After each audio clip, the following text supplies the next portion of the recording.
Content and fulfillment are pretty big words. Those are pretty big words. Heavy, heavy words.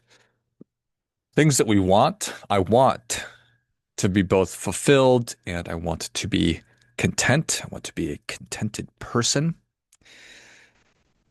And I like to buy stuff. I like packages arriving at my house.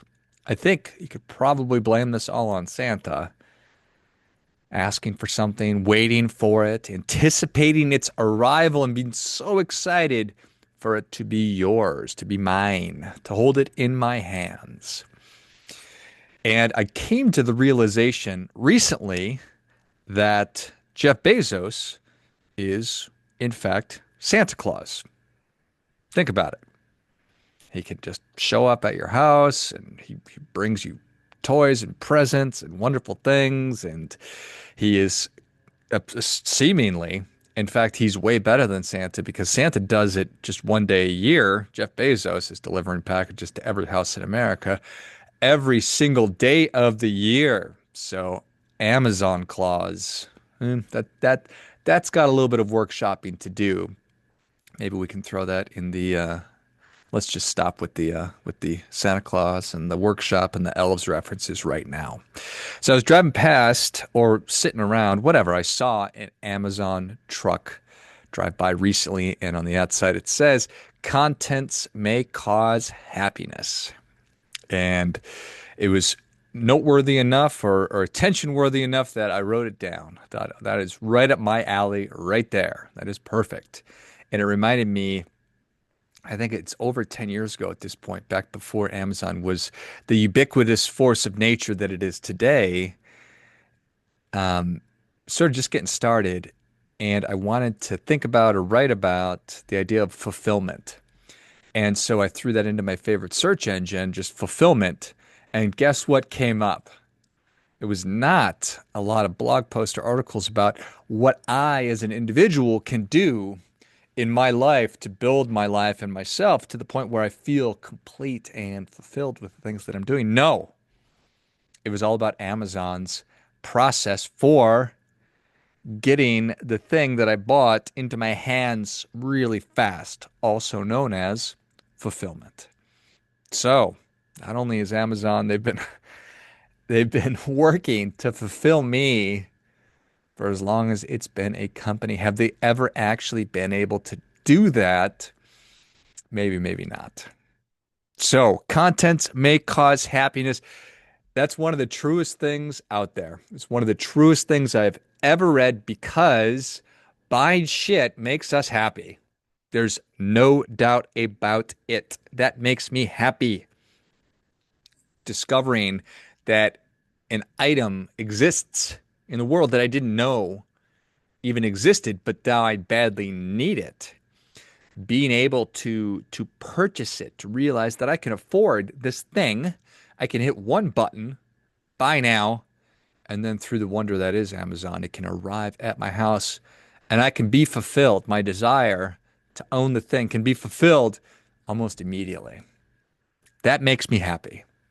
No two ways about it. The whole process, hitting the button, waiting, anticipating, knowing that it's out for delivery, that it's scheduled, and then I see the little package on my doorstep and I get to grab it and rip it open or open the box, whatever it might be, unpackage the thing that I so badly want to possess.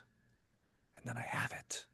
The fulfillment, the possessing, the having and holding. But then the reality sets in. And it's just another fucking thing that I own. It's more worthless fucking piece of shit plastic. It's gonna take up time, take up space.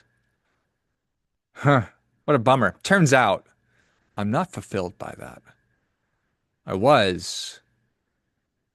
My needs were met and I experienced a form of fulfillment, but I am not actually fulfilled. It's this greater conversation about happiness versus contentment that I wrote about in my second book, How to Get Good at Money.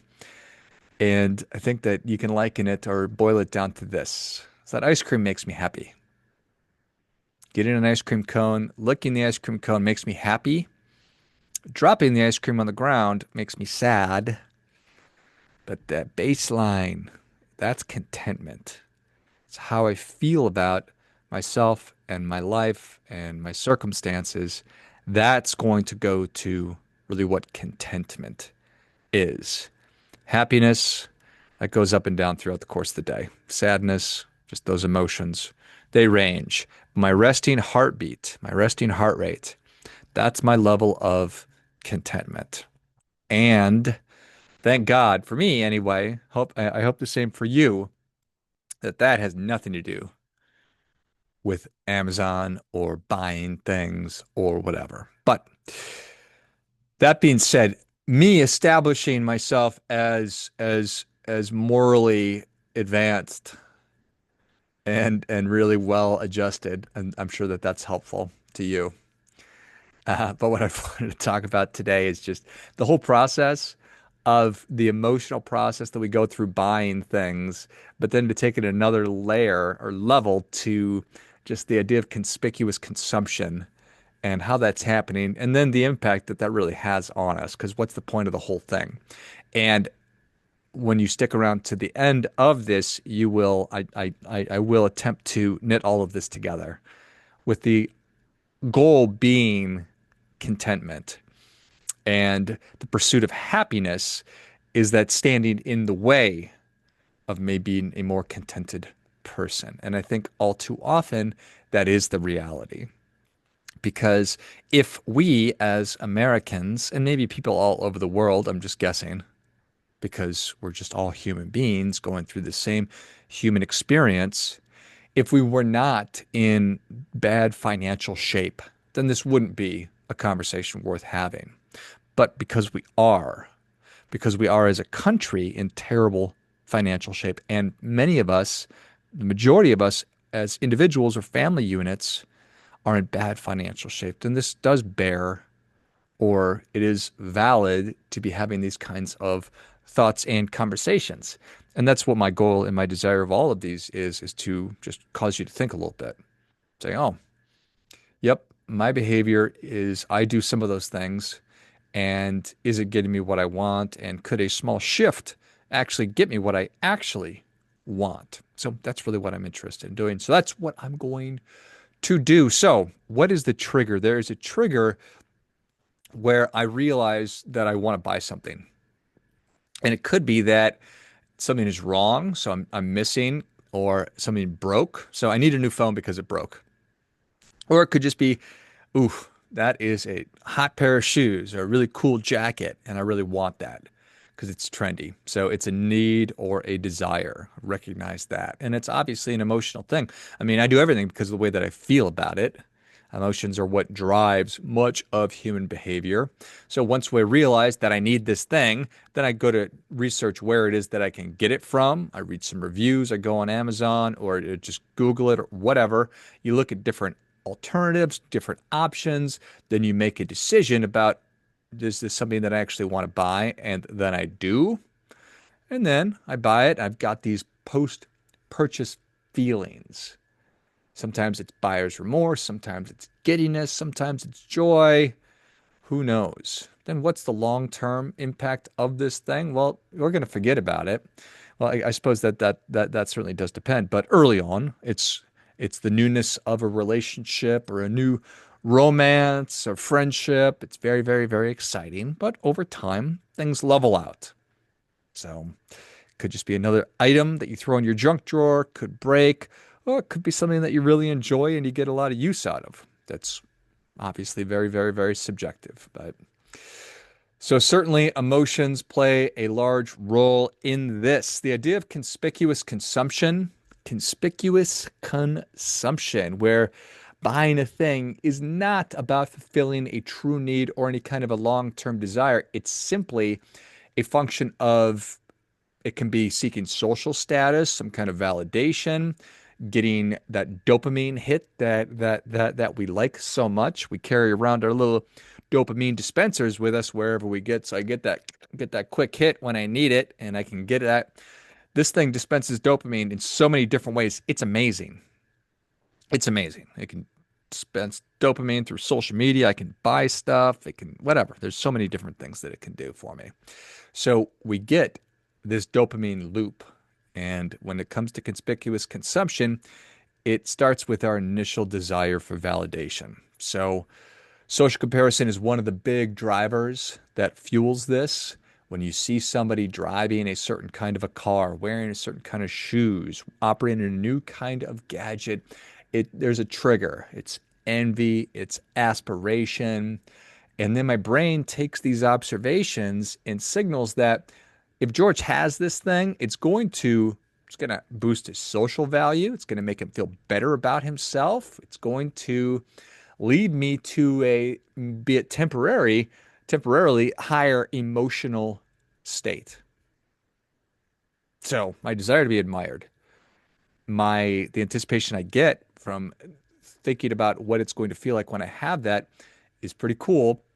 And then when I actually pull the trigger and I buy the thing, boom, dopamine hit right there. Buy it.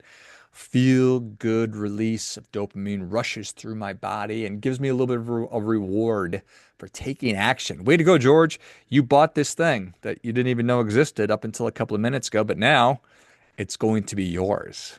So it's satisfaction for sure. But that's going to fade quickly. You're going to come back down. You're going to forget about that feeling, or you won't have that feeling anymore because the dopamine will just be absorbed by your body and you will need more because we are crackheads in some form or fashion, some of us more than others, of course. But this dopamine loop, we want it again. It's a drug. We have an affinity for it. Some of us have an addiction to it, but we need to do it again. Okay, I came down, I got the experience, I came down from it, now I want to go back up.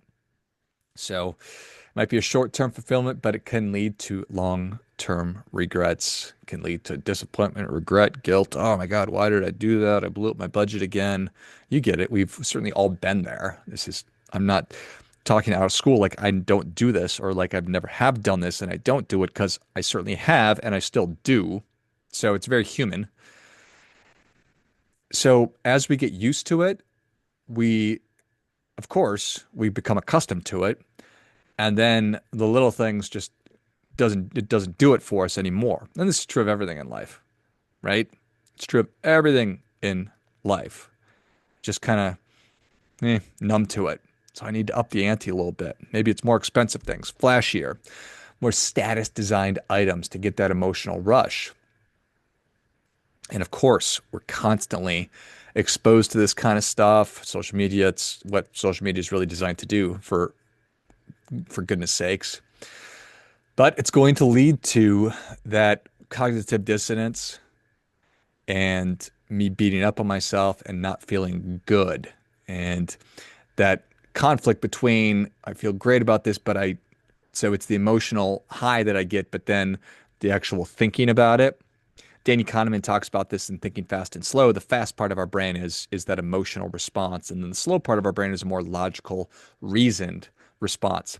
Think about when you're at work and you get a crappy email from one of your coworkers, and you just hammer on your keyboard and type out a biting email back.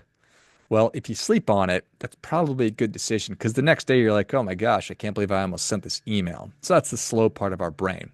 Over time, when we're in this dopamine feedback loop of just buying crap, thinking that it's going to give us a certain response, and we do get a response, but it's not that long-term fulfillment response that we're really trying to chase, it's going to stress us out. It's going to lead us to be disillusioned. We might even feel trapped by it. In fact, we might actually be trapped by it because there's a consequence, obviously. We only have so much money. So when I'm making decisions to allocate my finances or my money to one thing, then I can't allocate it to anything else. And that just becomes kind of an unsustainable cycle. And a lot of this is, again, tied to social pressures. So I feel like I need to keep up errors. I need to keep up the appearance that I'm going on awesome vacations or going out to eat or wearing fancy clothes, whatever it is. So now that I've put it out there, I certainly don't want people to think that I'm going backwards. So You get it. So how do we do it? How do we break the loop? And just, I'm not going to spend a ton of time on this because I think it's fairly obvious. You just need to make the decision. It's like, what am I doing? This stuff is not making me happy. I'm trying to paint some kind of a pretty picture for other people, I suppose. What made me happy at first is now just kind of causing me an existential sense of dread. And what the F am I doing here? So, thinking it all the way through, getting really clear on these are the things that are actually important to me. This is what really matters to me. This is what is of greatest importance. And those are the things that we should be focusing on. I think foundationally and fundamentally, what I've been talking and thinking a ton about lately is that the whole game is this. You have to know what matters. You have to know what matters and think about it in the context of the six areas that I talk about. Know what matters for your family, know what matters for your community, know what matters for your work and your finances, know what matters for your well-being, know what matters for your personal development, and then know what matters for your peace of mind. Then once you make decisions about that, we need to treat them as if they are the most important thing. So then we have to know, what do I have to do in service of what matters?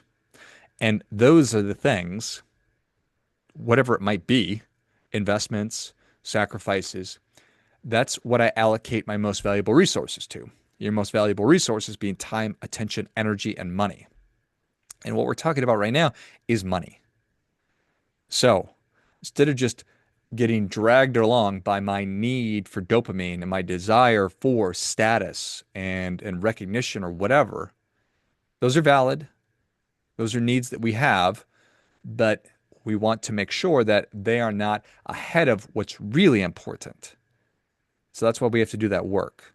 Say, well, yeah, that shiny new thing is cool. That handbag is cool. Those shoes are cool. Whatever. The new gadget is really awesome. And that would make me happy for sure. But I've made the decision that my kids are, or this experience is, or whatever. You've gone through and you've decided what matters the most. And then you're going to allocate your money, your resources to those things that matter the most. I think that's kind of the unlock here. And when you actually do that and you pursue those things that are of value, that are meaningful, that's how you're going to get that sense of contentment because you will have made the decision. This is what is of highest value to me. And I'm going to allocate my most valuable resources to those things. And I'm going to consistently do that. And that is what's going to give me that sense of contentment. My resting heart rate is this. And then sure, now that I'm doing what is necessary in service of what matters, now I can buy some crap here and there. That's not going to tip me over the edge. It's not going to blow up my budget or anything like that because I have done the things that are the most important thing. So again, going back to one of the big reasons that we're having this conversation, that I'm making this, that we're talking about this, is just because we are not doing awesome financially. And recent polls, research indicates or suggests that on average, the average American spends around $18,000 a year on non-essential items. So that's eating out, it's entertainment, it's subscriptions, it's discretionary type purchases. Now, I'm not a monk. I didn't never took a vow of poverty. I'm not telling you to stop doing that. But let's examine that. Let's examine how that money is broken up. But then there's a couple of more. There's another survey that says that about 30% of Americans feel that they overspend on luxury items for themselves. And on average, cutting out just one guilty pleasure a month could save around $100. It's $97 was the actual number. So around $100 a month right there. And then the second thing is impulse, or rather the third thing are impulse purchases. And the research there says that the average American makes around 5 impulse purchases per month, coming out to be around $110 a month. So there you go. So there's 3 pretty big numbers. Non-essential items, $18,000 a year. Impulse purchases, $1,300 a year, so $109. And our monthly discretionary overspending, $97 a month, so $1,164. So there you go. So we'll round down and then round up. So 1,300 and 1,200 respectively. So, big deal, you say? Well, that is a really big deal. That is a really big deal. And maybe not in the moment, but as we expand our horizon or open the aperture, change our perspective a little bit, assuming that you're 30 years old. And this is just an example. I appreciate that you're probably not 30 years old. If you are, amazing.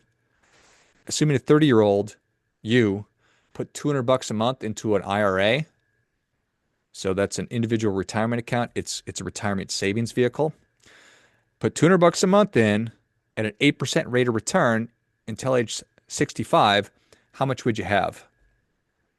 Do you know? Obviously you don't. You'd have $458,000. That is extremely meaningful. That is a extremely meaningful number. What about 300 bucks a month? What about 300 bucks a month? $688,000. Even more meaningful. What about 400?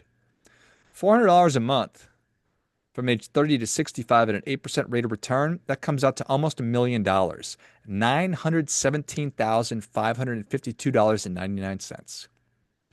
That's that's that's real money right there. All three of those are real money.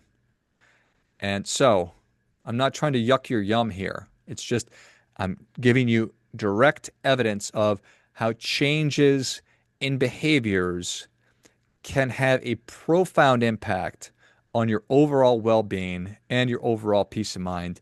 And to the whole point of the conversation, your level of contentment.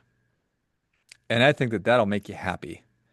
You get to 65 years old, you've saved $500,000 or $688,000 or $917,000. So that's the point.